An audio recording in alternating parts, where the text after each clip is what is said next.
சரி, நம்ம வார்த்தையை வாசிக்கலாமா? ஆண்டவர் கொடுத்த வாக்கு தத்தத்தை இந்த புதிய வருஷத்துல முதல் வார்த்தை எனக்கு குறித்திருக்கிறதை அவர் நிறைவேற்றுவார். Praise the Lord. யார் நிறைவேற்றுவார்? அவர் நிறைவேற்றுவார்.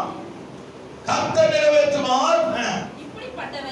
இப்படிப்பட்டவைகள் இன்னும் அநேகம் அவருக்கு ஒன்று மட்டும் இல்ல, இன்னும் அநேக ஆசீர்வாதங்களை கர்த்தர் உங்களுக்கு செய்ய போகிறார். இன்னும் அநேக ஆசீர்வாதங்கள், ஒரு ஆசீர்வாதம் மட்டும் இல்ல, இன்னும் அநேக ஆசீர்வாதங்களை கர்த்தர் உங்களுக்கு செய்ய போகிறார். நிறைய ஆசீர்வாதம் கொடுக்க போகிறார். ஆபிரகாமை பார்த்து சொன்னாரு, வானத்தின் நட்சத்திரங்களை எண்ணினாரு, கடல் மணலை எண்ணினாரு, இவ்விதமான ஆசீர்வாதம் கொடுப்பேன். அப்ப ஆபிரகாமுடைய ஆசீர்வாதம் பூமி தாங்க முடியல. யோசிப்புக்கு ஒரு ஆசீர்வாதம் வச்சிருந்தாரு. எங்க? கானான் தேசத்திலயா? இல்ல அவன் வசித்த கானான் இல்ல, அவனுக்கு ஒரு ஆசீர்வாதம் கர்த்தர் வச்சிருந்தாரு. எங்க வச்சிருந்தாரு? எகிப்துல. Praise the Lord. எங்க வச்சிருந்தாரு? எகிப்துல. ஆனா அவர் மேல ஒரு வசனம் சொல்லிட்டு பாருங்க, 13 வாசிக்கல. அவரோ வென்றால், பாத்தீங்களா? அவரோ வென்றால் ஒரே மனமாய் இருக்கிறார். எதற்கு? உன்னை ஆசீர்வதிப்பதற்கு. கரையில தட்டி கர்த்தர் பாரு. அவர் எப்படி இருக்காரா? ஒரே மனமாய் இருக்கிறார். எப்படியாவது உங்களை ஆசீர்வதித்து உயர்த்தணுங்கிற ஒரே மனமா இருக்கிறார். அடுத்தது, அவரை திருப்பத்தக்கவர் யார்? அந்த மனதை மாற்றத்தக்கவன் யார்? அவருடைய சித்தத்தின்படி எல்லாம் செய்வார். அவருடைய சித்தத்தின்படி எல்லாம் உங்களுக்கு செய்ய போகிறார். அல்லேலூயா. உன்னை எப்படியெல்லாம் ஆசீர்வதிக்க, எப்படியெல்லாம் உயர்த்த, எப்படியெல்லாம் உன்னுடைய பெயரை பெருமைப்படுத்த போகிறார், அப்படிலாம் பெருமைப்படுத்த போகிறார். அவருடைய மனசை யாராலையும் மாற்ற முடியாது. உன்னை ஆசீர்வதிக்கிற ஆசீர்வாதத்தை பிசாசு என்ன பண்ண முடியாது, அதை கொடுக்க முடியாது. ஆண்டவருடைய இருதயத்தை மாற்ற முடியாது. அவர் உன்னை ஆசீர்வதிக்க விரும்புகிறார். அவர் யோசேப்பை ஆசீர்வதிக்க விரும்பினார், ஆபிரகாமை ஆசீர்வதிக்க விரும்பினார், ஈசாக்கை ஆசீர்வதிக்க விரும்பினார், யாக்கோபை ஆசீர்வதிக்க. அப்ப உன்னை என்ன பண்ண போறாரு? நீ விரும்பினபடி. அவன் ஒரே மனமா இருக்கிறார். எதற்கு? ஆசீர்வதிக்க. ஒரே மனமா இருக்கிறாங்க. ஒரே ஒரு ஆளு மணவாளோட கையை பிடிக்க சிட்டு அவளா இருக்கிறார் நினைக்கிறேன். மணவாளன் ஆவிக்குரிய ஆண்டவர் மணவாளன், அது பூமிக்குரிய மணவாளன். அல்லேலூயா. இது கர்த்தரால் கொடுக்கப்பட்டது, இது மனிதனால் கொடுக்கப்பட்டதா? இல்ல, ஆண்டவர் கொடுக்கப்பட்டது.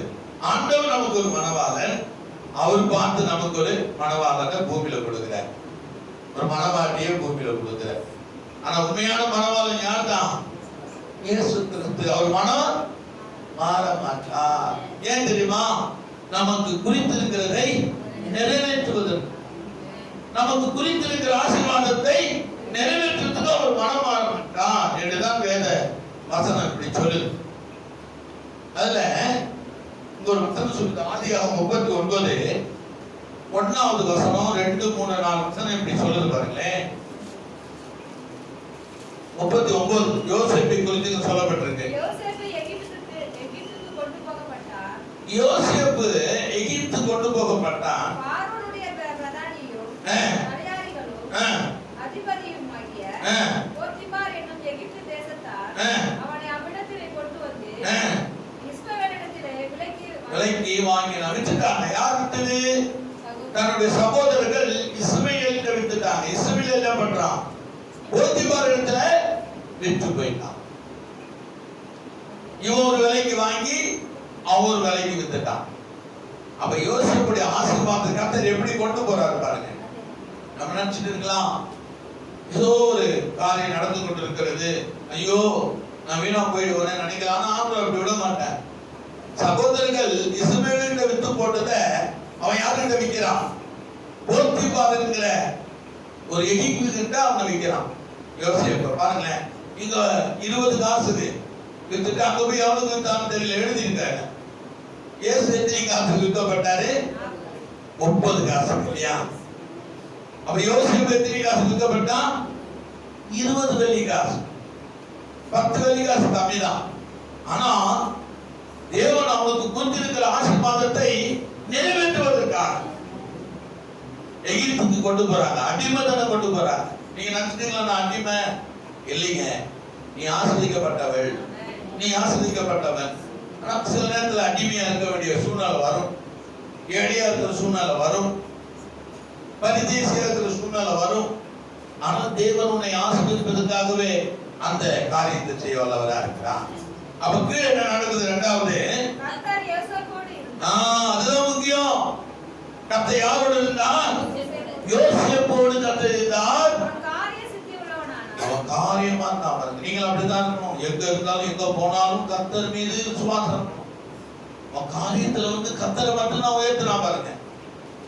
பல கடவுளை கொண்டு முன்னாடி நிறுத்தினாங்க. அவன் ஸ்தோத்திரம் பண்ணானா, என் பிதாக்களின் முற்பிதாக்களுடைய தேவன் ஆபிரகாம், ஈசாக்கு, யாக்கோபுடைய தேவன் தான் என்ன பண்ணுவேனா வணங்குவேன். ஒரே காரியம் செஞ்சவங்கள நீங்கள் அப்படிதான் இருக்கணும். நேரத்துக்கு தகுந்த மாதிரி கடவுளை மாத்திடக்கூடாது. அப்படி மாத்திட்டா எந்த விதத்தில் நமக்கு ஆசீர்வாதம் இல்லை. ஆசீர்வாதம் நம்ம கடவுளை மாற்றக்கூடாது. நம்ம கொடுத்த கடவுள் ஆண்டவராய் இயேசு கிறிஸ்து, பிதாவாகிய தேவன். அவர் தான் என்ன பண்ணோம்? முன்னிறுத்தணும். எகிப்துல போய் அடிமைத்தனம் ஆயிட்டேன். ஆபிரகாம் ஆசீர்வதித்தாரு, ஈசாக்கு ஆசீர்வதித்தாரு, என் அப்பா யாக்கோபு ஆசீர்வதித்தாரு. என்ன அந்நிய தேசத்தை விட்டு போட்டான்னு யோசிப்பு சொல்லல. அங்கேயும் கர்த்தர் என்ன பண்றான்? கனப்படுத்துறான். அந்நிய தேசத்துல ராஜா முன்பாக தேவனை கனப்படுத்துகிறான். அப்பதான் கர்த்தர் உனக்கு குறித்திருக்கிறத நிறைவேற்ற முடியும். நீ அவரை கனப்படுத்தினாதான் கர்த்தர் உன்னை என்ன பண்ணுவாரு? கனப்படுத்துவான். நீ அவர் நாமத்தை உயர்த்தும் போது இந்த பூமியில ஒண்ணு உயர்த்துவான். வேற வசனம் சொல்லுது. அந்த வசனம் பாருங்களேன். கர்த்தர் அவனோடு இருக்கிறார் என்றும் அவன் செய்கிற யாவையும் கர்த்தர் வாய்க்க பண்ணுகிறார் என்றும் உலகத்தான் நீ கரீனும் அவன் நினைக்கணும். இவனோடு இயேசு இருக்கிறார், கிறிஸ்துவ இயேசு இருக்கிறார் நினைக்கணும். நம்ம எல்லாத்தையும் கொட்டிடாதீங்க. அவருடைய வாக்குத்தத்தத்தை கொட்டிடாதீங்க. இந்த வாக்குத்தத்தை மனசில் வச்சு ஜெபம் பண்ணுங்க. இந்த வாக்குத்தத்தத்துக்கு உங்களுக்கு என்ன இருக்குது? ஒரு இணைப்பு இருக்கிறது. எல்லாத்தையும் சொல்லிட்டீங்கன்னா நீங்க நினைக்கிறது வாய்க்காது. பாருங்களேன், இவன் யார் சொல்றான்? அவன் தலாரி சொல்றான், எகிப்தன் சொல்றான், யோசேப்பு சொல்லல. உன் தேவனை குறித்து அந்நிய உன்னை பார்த்து சொல்லணும். என்ன சொல்றான் பாருங்க. கர்த்தர் யோசேப்போடு இருக்கிறார் என்றும் அவன் செய்கிற யாவையும் கர்த்தர் வாய்க்க பண்ணுகிறார் என்றும் எஜமான் கண்டு என்னப்பா செய்வதெல்லாம் வாய்க்குதே, இப்படி தொடுறான், பூக்குது, மரத்துக்கு எடு வைக்கிறான், காய்க்குது, செடி வைக்கிறான், முளைக்குது. இவன் வந்ததுல இருந்து என் வீடு ஆசீர்வாதமா இருக்கு, மகிமையா இருக்கு, இவன் அவனை பார்க்கிறான். ஆனா போராமப்படல. ஓட்டி பெறனா பண்ணல, போராமப்படல. மறுபடியும் புது வேலையை அவனுக்கு கொடுக்கிறான். புது வேலையை கொடுக்கிறான். இந்த வேலையை எப்படி செய்வான், அந்த வேலையை எப்படி செய்வான், எல்லாத்தையும் அவன் பர்ஃபெக்டா செய்யறான். காரணம் என்ன? கர்த்தர் யோசேப்பு கூட இருக்கிறார். கள்ளங்கபடு இல்லாம வேலைகளை செய்யறான். நாம அப்படின்னா இந்த உலகத்து எஜமானுக்கு செய்யணும், கள்ளங்கடும் கபடு இல்லாம செய்யணும். நமக்கு ஒப்பிக்கிட்ட வேலையை உண்மையா செய்யணும், உறுதியா செய்யணும். கொடுக்குறாங்களோ கொடுக்கலையோ செய்யணும். அதனால பலத்துல இருந்து நமக்கு என்ன கிடைக்கும்? பிரிஞ்சு பலன் உண்டு. இவன் கொடுக்காத போனா போறான். நான் வேலை செஞ்சமா ஒரு கூலி கொடுப்பான், 2 கூலி கொடுக்க மாட்டான், பரவாயில்ல. ஆனா அதுக்குரிய பலனை, பிரிஞ்சு பலனை, ஆசீர்வாதத்தை யார் கொடுப்பான்? கர்த்தர் கொடுப்பான். நான் அப்படிதான் இன்னைக்கு செஞ்சுட்டு வரேன். பூமி கொடுத்த எஜமானுக்கு உண்மையா இருக்கிறேன். ரைத்தெல்லாம் அவங்க கை காட்டுறதுலாம் உங்க காலால காட்டினா நான் கையால செய்வேன். செஞ்சு அவங்க 2 நாள் கொடுத்தா நான் 1 நாள் கொடுத்துருவேன். ரைத்தெல்லாம் எனக்கு அன்பான தன்னுடைய பிள்ளைகளே, அப்பதான் தேவன் உன்னோடு கூட இருக்கிறார் என்பதை உங்க எஜமா உலகத்தின் மக்கள் உங்களை கண்டு சொல்லுவாங்க. கர்த்தர் நிச்சயமா இந்த பிள்ளையோடு இருக்கிறார், இந்த சகோதரியோடு இருக்கிறார், அந்த சகோதரனோடு இருக்கிறார் என்பதை அவங்க அறிவாங்க. அடுத்த வசனம் சொல்லுது, யோசேப்பிடத்தில் தயவு வைத்து அவனை தனக்கு பர்சனல் பிஏ பர்சனல் ஆகிட்டான். பர்சனல் தன் வீட்டுக்கு, தன்னுடைய தோட்டத்துக்கு, தன்னுடைய அலுவலகத்துக்கு பர்சனல் பிஏவா மாத்திட்டான். உன் வாழ்க்கையில பர்சனலா மாறணுமா, ஆண்டவரோட உயர்த்தணுமா, எப்படி இருக்கணும்? அந்த விஷயத்துல உண்மையா இருக்கணும், உறுதியா இருக்கணும், ஜெபம் பண்ணணும், இந்த வாக்கு தத்தத்தை உன் உள்ளத்தில் நினைச்சு ஸ்தோத்திரம் பண்ணி கொண்டிருக்கணும். பர்சனல் பிஏவா மாத்திட்டான். பர்சனல் ஊழியக்காரனாய் யோசேப்ப போத்திபார் மாத்திட்டான். வேதவசனம் தெளிவா சொல்லுது. பாத்தீங்களா? தன் வீட்டுக்கு விசாரணை காரணம். பாத்தீங்களா? தனக்கு உண்டான சொத்துக்கு என்ன பண்ணா? எல்லாவற்றுக்கும் அதிகாரியாக, ஆலோசகரக்காரனாக மாற்றிவிட்டான். அப்ப கர்த்தர் அவனுக்கு குறித்திருக்கிறார் ஆசீர்வாதம். எங்க? அவன் அப்ப கிட்ட இல்ல, அந்நிய தேச மனுஷனிடத்துல ஒரு ஆசீர்வாதத்தை குறித்திருக்கிறார். அதை நிறைவேற்ற போகிறான். அதுக்கு அவன் கீழ்ப்படுகிறான். கீழ்ப்படினது தான் ஆசீர்வாதம். கீழ்ப்படியணும். எந்த அளவுக்கு நம்மளால கீழ்ப்படியுமோ அந்த அளவுக்கு கீழ்ப்படினா ஆசீர்வாதம் நமக்கு தேடி வரும். அவர் மனம் மாற மாட்டார். ஆசீர்வதிக்கிறேன்னு சொல்லிட்டாருன்னா கர்த்தர் என்ன பண்ண மாட்டாரு? மனம் மாறவே மாட்டார். செய்து முடிப்பார். ஆசீர்வாதம் என்ன பண்ணுவாரா? செய்து முடிப்பார் என்று பைபிள் சொல்லுது. கீழே அவனை தன் வீட்டுக்கும் தனக்கு உண்டான எல்லாவற்றுக்கும் விசாரணக்காரனாக்கினது முதல் கொண்டு கர்த்தர் யோசேப்பின் நிமித்தம் அந்த எகிப்தின் வீட்டை ஆசீர்வதித்தார். வீட்டிலும் வெளியிலும் அவனுக்கு உண்டான எல்லாவற்றிலும் இருந்தது. கரங்களை கர்த்தர் மக்கள் படுத்துக்கிறீங்களா? எல்லாவற்றிலும் உள்ளியும் புறம்பும், அவன் வீட்டிலும், அவன் அலுவலகத்திலும், அவன் தோட்டத்திலும், அவனுக்கு உண்டான எல்லா இடத்துக்கும் இவன் போயிருக்கிறான். அப்ப ஆசீர்வாதம் குமிஞ்சு போச்சு. Praise the Lord. அது குறித்து யார் கண்டது? போத்திபார். யோசேப்பு அதை பத்தி கவலைப்படல. ஏன்னா அவனுடைய தாத்தா ஆண்டவர் அவனுக்கு தெரியும். நம்ம ஆண்டவர் ஆசீர்வதிக்கிற ஆண்டவர் தெரியும். அதனால இன்னொரு வீட்டுக்கு ஆசீர்வாதமா அவன் இருக்கிறான். எனக்கு அன்பான தேவனுடைய பிள்ளைகளே, தேவன் பட்சபாதம் இல்லாதவர். உன்னை ஆசீர்வதிப்பதற்கு தான் சில ஆசீர்வாதத்தை கொண்டு வருவான். கடைசியில போத்திபாருக்கு எஜமானா மாறிட்டான். யாரு? கடைசியில போத்திபாருக்கு எப்படி ஆயிட்டான்? அவனே அவன் காலில் விழுதழுது ஆயிட்டான். அதான் கர்த்தர், அதான் கர்த்தர், அதான் தேவன், அதான் ஆண்டவர். உனக்கு என்ன குறித்திருக்கிறாரோ அது நிச்சயமாய் அது யாராலுமே மாற்ற முடியாது. ஒருவனாய் அதை மாற்ற முடியாது. கர்த்தருடைய மனதையும் மாற்ற முடியாது. வேதவசனம் தெளிவா சொல்லுது. 6வது வசனம். அவன் தனக்கு உண்டானதை எல்லாம் நல்லா தெரியுங்க. அவன் தனக்கு உண்டானதை எல்லாம் யோசேப்பின் கையில் ஒப்பு கொடுத்து விட்டு தான் புசிக்கிற போஜனத்தை தவிர தன்னிடத்தில் மற்றொன்றை குறித்தும் விசாரியாமல் இருந்தான். யோசேப்பு அழகான ரூபமும் முகமும் அழகா இருந்தான், சூப்பரா இருந்தான், நல்லா இருந்தான், நல்ல இளம் வயதா இருந்தான். ஆனா என்ன பண்ணிட்டான்? ஒரு குழப்பம் வருது, சோதனை வருது. எல்லாருக்கும் ஒரு சோதனை வரும். ஆனா அதை ஜெயிக்கணும். அல்லேலூயா. சோதனைகள் வரும். சாத்து ஒரு சோதனை கொண்டு வந்து விடுவான். ஆண்டவர் மறுதலிக்க விடுவான். ஆண்டவர் புறம்பத்தில் சொல்லுவான். தீமையான காரியத்தை செய்ய வைப்பான். ஆனா நம்ம என்ன பண்றோம்? அதை கண்டுகொண்டு ஆண்டவர் பேர்ல பட்டதா இருக்கணும். போத்திபாருடைய மனைவி அவன் மேல என்ன பண்ணிட்டா? கண்ணு வச்சுட்டா. ஆனா அவன் என்ன பண்ணான்? அதுல இருந்து தன்னை மீட்டு கொண்டான். தன் இடுப்புல இருந்த வஸ்திரத்தை என்ன பண்ணிட்டான்? விட்டு ஓடிட்டான். அதான் வேதம் சொல்லுது, பாவத்தை விட்டு விலகி ஓடு. ஓடிட்டான் பாருங்க. ஆனால் விசாரணை வச்சாங்க.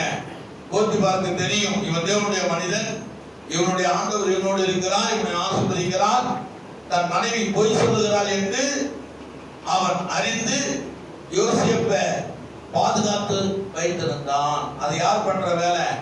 கர்த்தர் பண்ணுகிற வேலை.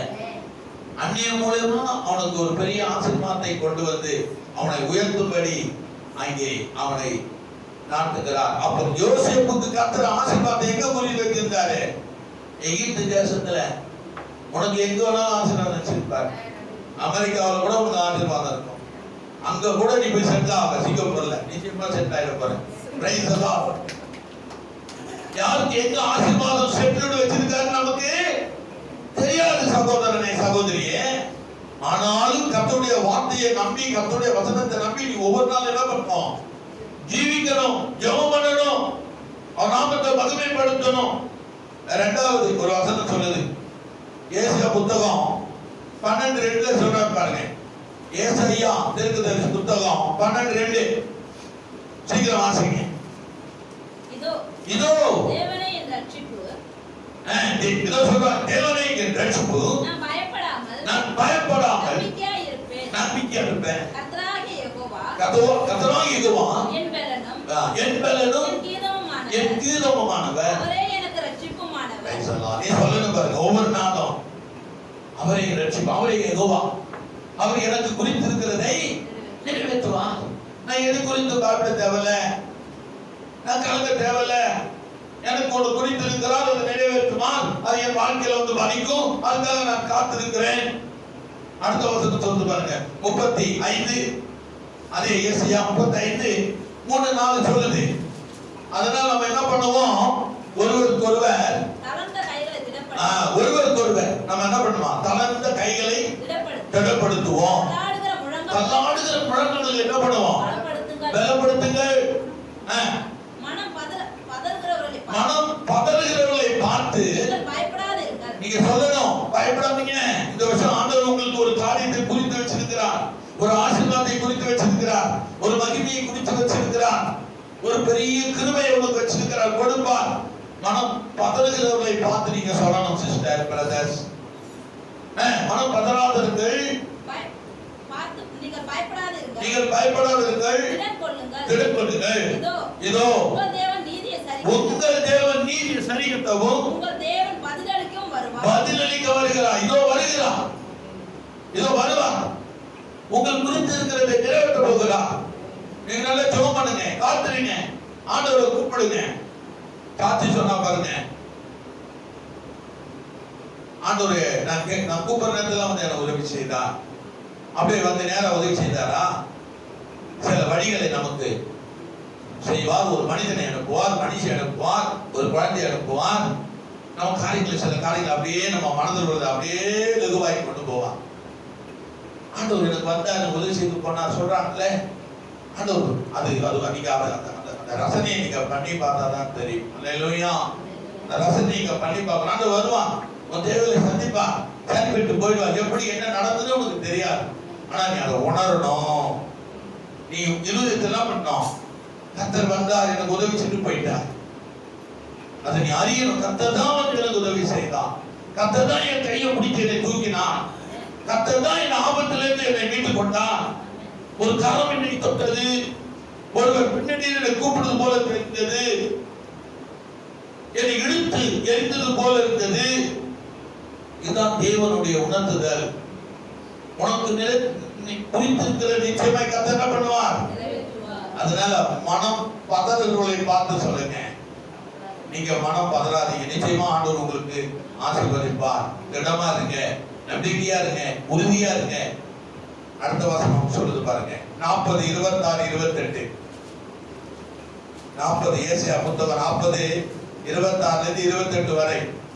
உங்கள் கண்களை ஏறெடுத்து பாருங்கள். பாத்தீங்களா? கண்கள் என்ன பண்ணணும்? ஏறெடுத்து பார்க்கணும். சும்மா நம்ம பூமியை பார்த்துட்டு இருக்க கூடாது. உன் கண்களை ஒரு வீட்டுக்கு, சத்யா வீட்டுக்கு தான், சத்யா வீட்டுக்கு நாங்க பத்திரிகை கொடுக்க போனோம். அதிகாலை ஒரு அம்மா ஜெபம் பண்றாங்க, வெளியில கேக்குது, சோதராண்டவரே அவர்களை ஆசீர்வதி, அவர்களை விடாதீங்க, அவர்களை உயர்த்துங்க, அவர்களை எப்படியாவது கொண்டு வாங்க, அவங்க கொண்டு வாங்க. அந்த அம்மா ஜெபம் பண்றாங்க. அந்த கிட்ட மாறி மேல வீட்டுக்கு போறோம். அந்த 2 குட்டி இருந்தாங்கல்ல, அவ வீட்டுக்கு போனோம். அதுக்கு கீழே ஒரு அம்மா ஜெபம் பண்றாங்க. நானும் நின்று கேட்கிறேன், 5 நிமிஷம் நின்று பாருங்க, சூப்பரா ஜெபம் பண்ணுது. அந்த ஒரே வளர்ப்பு விட்டம்னா இடது பக்கத்தில் இருக்கிற வீட்டெல்லாம் ரட்சி, என் முன் பக்கத்தில் இருக்கிற வீட்டெல்லாம் ரட்சி. காலம் கடைசி காலம், ஜனங்க அழிந்து போறாங்க. ஆண்டவரே விடாதீங்க விடாதீங்க. அந்த அம்மா ஜெபம் பண்றாங்க 7:30 மணி. என்ன கேட்டேன் பாருங்க, 5 நிமிஷம் கேட்டேன். அப்ப நம்மளாம் அங்க முழங்கால் ஜெபம் பண்ணா பத்திரிக்கை யார் கொடுக்குறது? அதனால அப்படியே எனக்கு வந்துட்ட பாருங்க. ஜெபம் பண்றாங்க, எல்லாத்துக்கும் ஜெபம் பண்றாங்க.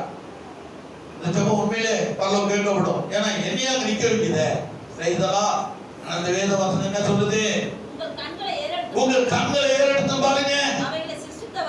பாத்தீங்களா? நீ கண்களை ஏறெடுத்து வானத்தை பாரு. வானம் எப்படி இருக்குது, பூமி எப்படி இருக்குது, கடல் எப்படி இருக்குது, காற்று எப்படி இருக்குது, நெருப்பு கண்களை எப்படி இருக்குது. உன் கண்களை ஏறெடுத்து பாரு, நட்சத்திரங்களை பாரு, எல்லாத்தையும் பாரு. அப்ப யார் உனக்கு நினைவுக்கு வர வேண்டும்? கர்த்தர் தான் வர வேண்டும். பாருங்கள், அவைகளை சிருஷ்டித்தவர் யார்? அவர் அவைகளின் சேனையை லக்க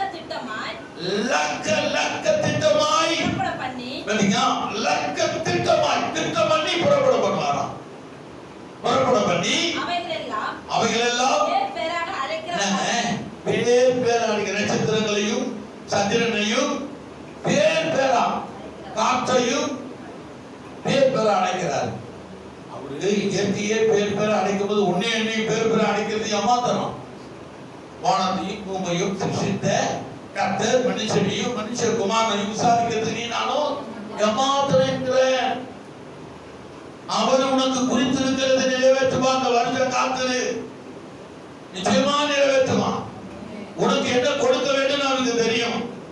அண்ணாவுக்கு என்ன கொடுக்க வேண்டும், சாராளுக்கு என்ன கொடுக்க வேண்டும், லேயாளுக்கு என்ன கொடுக்க வேண்டும்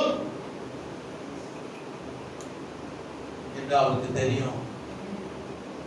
அவர் கர்த்தருக்கு தெரியும். ஆபிரகாமுக்கு என்ன கொடுக்க வேண்டும், யாக்கோபுக்கு என்ன கொடுக்க வேண்டும் என்று கர்த்தருக்கு அவருக்கு தெரியும். உன்னை உண்டாக்குனவர் என்னை உண்டாக்கும் தெரியும்.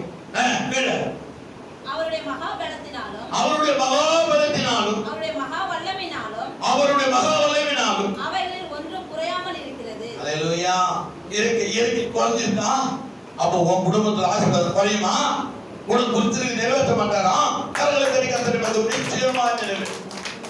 உனக்கு காற்று உனக்கு குறைவா இருக்கலாம். நம்ம இடுக்கல போய் வீட்டுல மாட்டிட்டோம்னா காற்று குறைவா தான் இருக்கும். ஆனா காற்று குறையில, மழை குறையில, வெய்ய குறையில, குளிர் குறையில, அவர் என்னெல்லாம் சிருஷ்டித்தார் அப்படிதான் ஒன்றும் குறைந்து போகவில்லை, தேய்த்து போகவில்லை, இல்லாம போகவில்லை, எல்லாம் இருக்கு. அவைகளே இருக்கும்போது உன்னை என்ன கைவிட்டுருவாரா? நோ, விட மாட்டார். அடுத்த வசனம், யாக்கோபே இஸ்ரவேலே என் வழி கர்த்தருக்கு மறைவாயிற்று. நம்ம சொல்லிட்டு இருக்கிறோம், யாக்கோபே இஸ்ரவேலே என்னுடைய வழி உனக்கு மறைவாயிற்றோ என்று, என் நியாயம் என் தேவனிடத்தில் எட்டாமல் போகுது என்று நீ சொல்வானே. ஏன் சொல்ற? விசுவாசிக்க மாட்டியா? யாக்கோபே இஸ்ரவேலே, நான் மறைக்கப்பட்டனா, தள்ளப்பட்டனா, உதறப்பட்டனா, ஒதுக்கப்பட்டனா? ஆண்டவருடைய ஜெபத்தை கேட்கலையா? எனக்கு ஆசீர்வாதம் இல்லையா, மகிமை இல்லையா? ஏன் சொல்லுவானே? ஏன் சொல்ற? அப்படி சொல்லாதன்றார் ஆண்டவர். சொல்லாத யாக்கோபே, சொல்லாத இஸ்ரவேலே, என்னதான் சொல்றாரு? அடுத்த வசனம், பூமியின் கடையாந்தரங்களை சொல்லிட்டு பாருங்க. பூமி கடையாந்தரத்திலிருந்து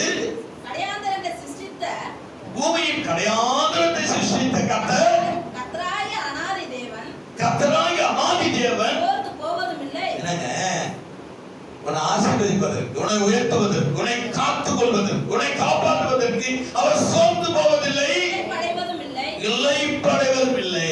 இதை நீ அறியாயோ? இதை நீ அறிய மாட்டியா? இதை நீ கேட்டதில்லையோ? நீ இதை கேட்டதில்லையா? அவருடைய புத்தி ஆராய்ந்து முடியாதது. கரங்களை தெரிகிறது. அவர் புத்தி ஆராய்ந்து அறிய முடியாது. யாரை எப்படி எவ்விதத்தில் அவர் உயர்த்த வல்லவராக இருக்கிறார். ஹல்லேலூயா. அதுதான் யோவான்ல ஒரு வசனம் எழுதப்பட்டிருக்கு. 1:12 தான் நினைக்கிறேன். எந்த மனுஷனையும் வாசிங்க. எத்தனை 3 உலகத்திலே வந்த எத்தனை 4வது வசனம் 1:9ங்க. 1:12 சாரி, அது அதிகாரத்தை காட்டுது. 9 உலகத்திலே அந்த எந்த மனுஷனையும் நீங்க எப்படி பிறந்த மனுஷனையும் வந்த மனுஷனையும் நியமித்த மனுஷனையும் பிரகாசிக்கிற ஒளியே அந்த மெய்யான ஒளி, பிரகாசிக்கிற ஒளியே எந்த மெய்யான ஒளி? இயேசு கிறிஸ்துங்கிற ஒளி. இயேசு கிறிஸ்துங்கிற ஒளி உன்னை பிரகாசிக்க மாட்டோம். எந்த மனுஷனையும், எந்த பாவியையும், எந்த துன்மார்க்கனையும், எந்த அசுத்தனையும், எந்த அடங்காதவனையும், பொல்லாதவனையும் அது என்ன பண்ணுமா? அந்த ஒளி பிரகாசிக்க மாட்டோம். அவருடைய ரத்தத்தினாலே சுத்திகரித்து அந்த மனுஷனை தூக்கி மேல உட்கார வச்சிருவார். உன்னை உட்கார வைக்க மாட்டாரா? என்ன உட்கார வைக்க மாட்டாரா? இயேசு கிறிஸ்து தேவனாய் கர்த்தர் உனக்கு குறித்திருக்கிறத ஏற்ற நேரத்தில் நிறைவேற்றுவான், ஏற்ற சமயத்தில் நிறைவேற்றுவான்.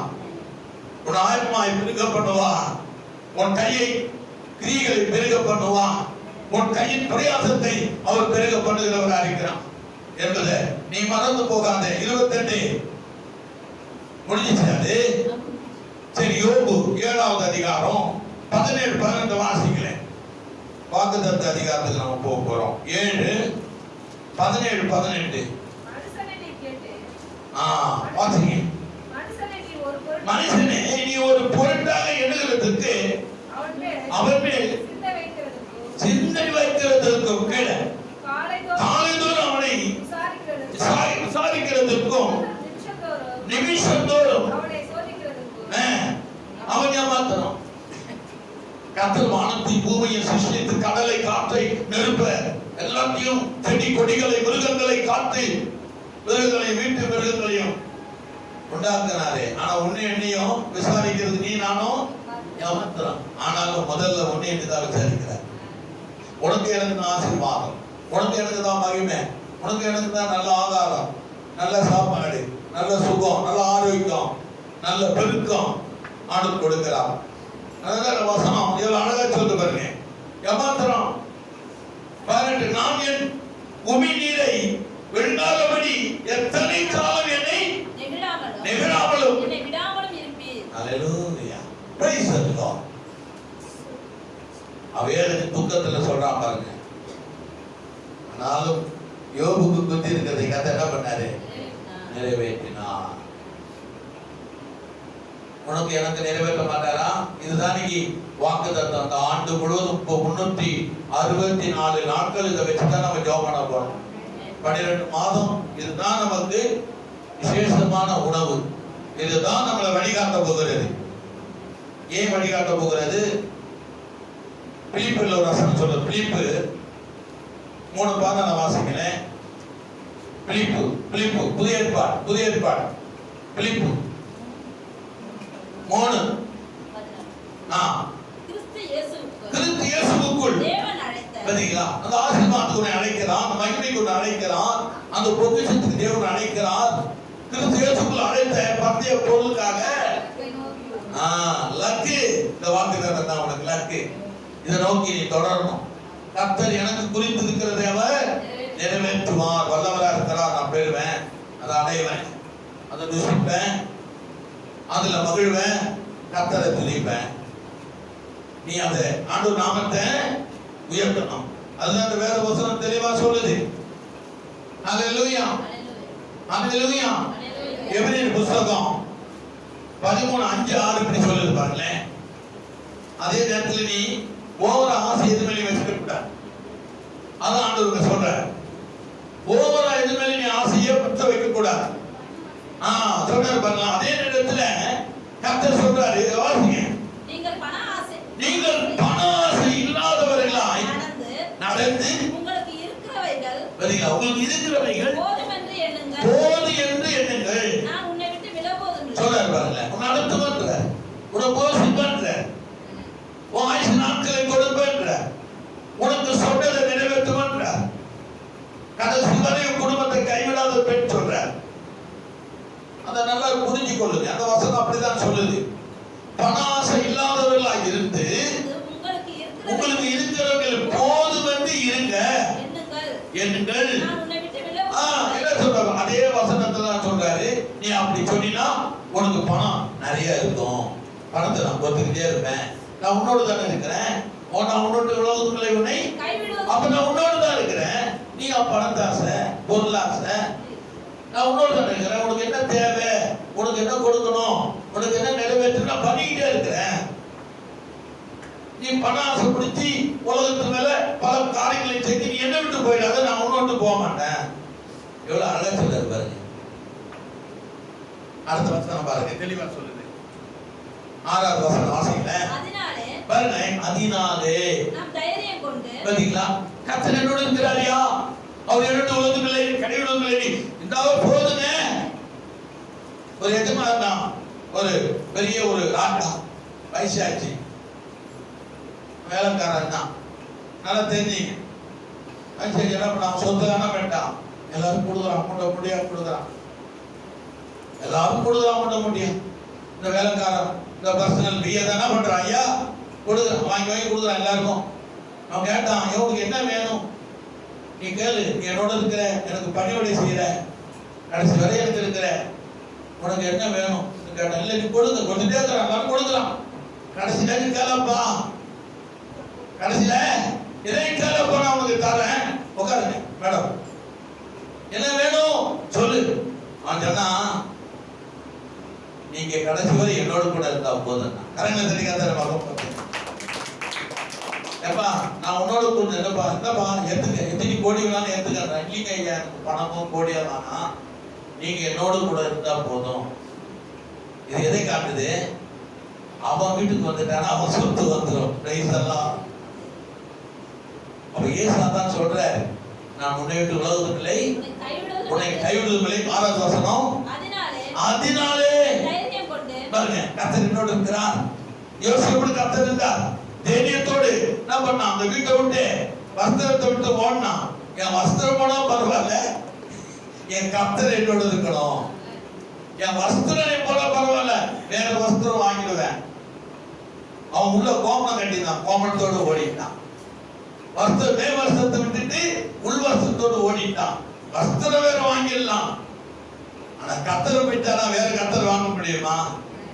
உனக்கு குறித்திருக்கிறதை அவர் நிறைவேற்ற வல்லவராக இருக்கிறார். அதான் அவர் சொல்ல ஓடிட்டே இருக்க சொல்றாரு. ஆனா கர்த்தர் அவனோட ஓடினாரு, கர்த்தர் யோசிப்போடு ஓடினாரு.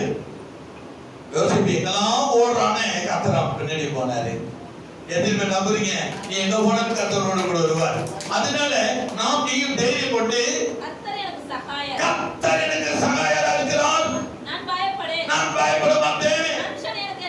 ஓ, நீ சொல்லலாமே, கர்த்தர் என்னோடு கூட இருக்கிறார், அவர் எனக்கு சகாயரா, என் தேவைகள் அனைத்துக்கும் அவர் முதலாளி, எஜமா. மனுஷனுக்கு என்ன செய்வான் நீ சொல்லு. நீ என்னடா புண்ணாக்கு மனுஷனே, புண்ணாக்கு, நீ யாரா புண்ணாக்கு மனுஷா? கர்த்தர் என்னோடு இருக்கிறார், அவர் எனக்கு சகாயரா இருக்கிறார், அவர் என்னோடு உலகுவதும் இல்லை, என்னை கைவிடுவதும் இல்லை. புண்ணாக்கு மனுஷா, கர்த்தர் என்னோடு இருக்கிறாருடா. நீ சொல்றாரு, நீ சொல்லலாமே, நீ சொல்ல மாட்ட, நீ சொல்ல மாட்டே. கர்த்தர் எனக்கு போதுன்னு சொல்ல மாட்டே, உலகம் எனக்கு வேணும்னு சொல்ற. அந்த சொல்ற நீ சொல்லுன்ற, நான் உன்னோட உலகத்தில் உன்னை வைத்தோம். அப்ப கர்த்தர் உனக்கு குறித்து இருக்கிறதை நிறைவேற்ற வல்லவராக இருக்கிறார். ஒரே ஒரு வசனத்தை நான் சொல்லி முடிக்க போறேன். 1 சாமுவேல் 10:1-6-7 வசனத்தை வாசிக்கிறேன். ஒரே ஒரு வசனம். 1 சாமுவேல் 10ஆம் அதிகாரத்திலே 1வது வசனத்தை வாசி. அப்போ சாமுவேல் தைல கொம்பை எடுத்து அவன் தலையின் மேல் வார்த்து அவனை முத்தம் செய்து, கர்த்தர் உன்னை தம்முடைய சொந்தத்தின் மேல் தலைவனாக அபிஷேகம் பண்ணினார். ஓ, அபிஷேகம் பண்ணுகிறார். எதையும் நம்புறீங்க? தலைவனாக இந்த பூமியில நீ ஒரு தலைவி, நீ தலைவி. ஒரு பெரிய பாறாங்களை போட நினைக்கிறீங்களா? தலைவின் என்னவா? அந்த அபிஷேகம் தலை மேல இருக்குது. பாட்டு பாடுறல, அபிஷேகம் என் தலை மேலே, ஆவியானவர் எங்க சொல்லு கரங்களை கர்த்தரை மகிமைப்படுத்தி அபிஷேகம் என் தலை மேலே ஆவியானவர் எனக்குள்ளே. அவன் ஆவியான உனக்குள்ள வந்துட்டான்னா அபிஷேகம் தலையில வந்துட்டு ஆவியான வந்துருவாரு, உனக்குள்ள வந்துருவாரு. அப்ப உனக்குள்ள தேவன் என்ன பண்ணுவாரு? சொல்லுங்க, பேசுங்க. உனக்குள்ள தேவன் நிறைவேற்றி ஆகணும். அப்ப அபிஷேகம் சாமுவேல் அபிஷேகத்தை தாவீது மீது பூசிட்டான். ஆண்டவர் உள்ள போனாரு. உள்ள போன உடனே தாவீதுக்கு என்ன கிடைக்குது? சொல்லுங்க, என்ன கிடைக்குது? அபிஷேகம் வந்துட்டு ஆவியான உள்ள போயிட்டாரு. என்ன கிடைக்குது? ராஜபாரம் வருது அவனுக்கு. சவுல தூக்கி போட்டுட்டாரு. சவுல உட்கார்ந்த சேர்ல யாரும் உட்கார போறா? அப்போ அபிஷேகம் வந்தாச்சு, ஆவியான உள்ள. அப்போ அவன் எங்க போறான்? ஆளுகைக்கு போறான். நீ ஆளுகை பண்ண வேண்டாமா? நீ அவசாலம் வேண்டாமா? அதுதான் ஆரவாசி. ஆரவாசி சகோதரியே. அப்போது கர்த்தருடைய ஆவி அல்லேலூயா கர்த்தர் உன் மீது இறங்கிக் கொண்டிருக்கிறார். அவர் உனக்கு உள்ளதை நிறைவேற்ற போகிறார். உனக்கு குறித்து இருக்கிறதை கர்த்தர் நிறைவேற்ற போகிறார். வாசிங்க. நீ அவர்களோட கூட என்னங்க சொல்றாரு வசனம்? 6 வாசிங்க மறுபடியும். அப்போது கர்த்தருடைய ஆவி உன்மேல் இறங்குவார். நீர் அவரோடு கூட இருக்கிறது சொல்லி வேறு மனுஷன் ஆவாய். கரங்களை தட்டி கர்த்தர் மனுஷன் மனுஷன் ஆவியான உனக்குள்ள வந்துட்டானா நீ எப்படி ஆயிடலாம்? வேறு மனுஷன், நீதிமான் ஆயிடுவேன், ராஜாவா மாறிடுவேன். கர்த்தர் நான் ராஜாவா மாற்றிடுவேன். நீ ஆளுகை செய்கிறவனா மாற்றிடுவேன். அந்த அறிவு ஞானம் வந்துடும். நீ ஒண்ணு எந்த அறிவும் நீங்க போய் படிக்க வேண்டாம். அந்த அறிவு, அந்த ஞானமும் அந்த ராஜாவுக்குள்ள திடனும் அந்த கிருபையும் உனக்கு வந்துடும். எப்படிதான் பைபிள் சொல்லுது பாருங்களேன். 7 வாசிங்க. எந்த அடையாளங்கள் உனக்கு நேரிடும் பொழுது சமயத்துக்கு ஏற்றபடி நீ செய். தேவன் உன்னோடு இருக்கிறார். ஹalleluya. சமயத்துக்கு ஏற்றபடி என்னவா? அழுகிறோடு என்ன பண்ணோம்? போய் அழுது அவங்கள போய் அங்கிட்ட போய் செஞ்சிட கூடாது. சீக்கிரம் என்ன பண்ணோம்? அங்க போய் அழுத கூடாது. சாப்பிடுறதோடு என்ன பண்ணோம்? கொஞ்சம் நீ சாப்பிட்டுக்கோ. என்ன நீ இப்படி சாப்பிடுற? கோவம் வந்துடும். சோத்தை தூக்கி மூஞ்சில வச்சுப்பாங்க. பைபிள் சொல்லுது பாருங்க. ஒருத்தர் சோகமா இருக்கிறாங்களா, நீ என்ன பண்ண? சோகமா இருந்தவங்களை விசாரி. அப்போ அந்த கதையை கூட சொல்லுவாங்க. அப்ப அவங்கள ரிலீஃப் ஆவ, நீ அவங்கள கவனம் பண்ணுவ, நீ தலைவியா மாறிடுவ.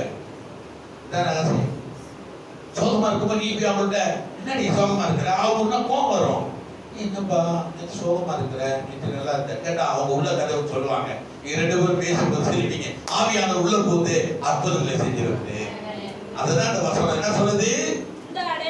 இந்த அடையாளங்கள் உனக்கு நேரிடும் போது சமயத்துக்கு ஏற்றபடி நீ செய்.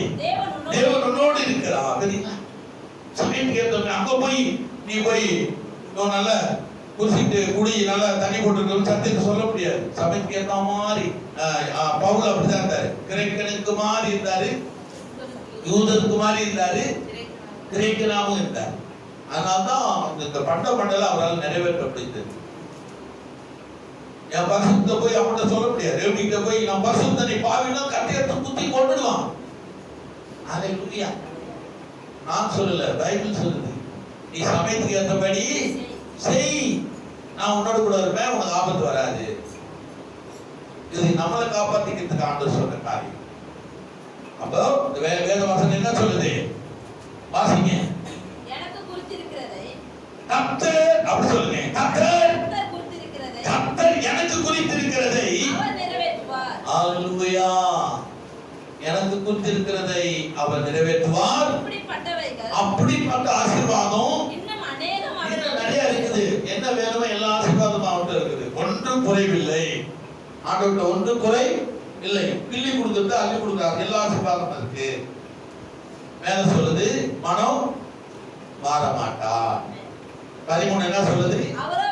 அவரோ வென்றார் உன்னை ஆசீர்வதிப்பதற்கு, உன்னை உயர்த்துவதற்கு, உன்னை காப்பதற்கு, உன்னை நடத்துவதற்கு, உன்னை செழிப்பாக்குவதற்கு, உன்னை நடத்துவதற்கு எப்படி இருக்கிறாரா? ஒரே மனமா இருக்கிறார். அவரை திருப்பத்தக்கவன் பூமியில யாரும் கிடையாது. அவர் சித்தத்தின்படியெல்லாம் உனக்கு ஆண்டு செய்ய போகிறார். எத்தனை பேர் நம்புறீங்க? கரெக்டா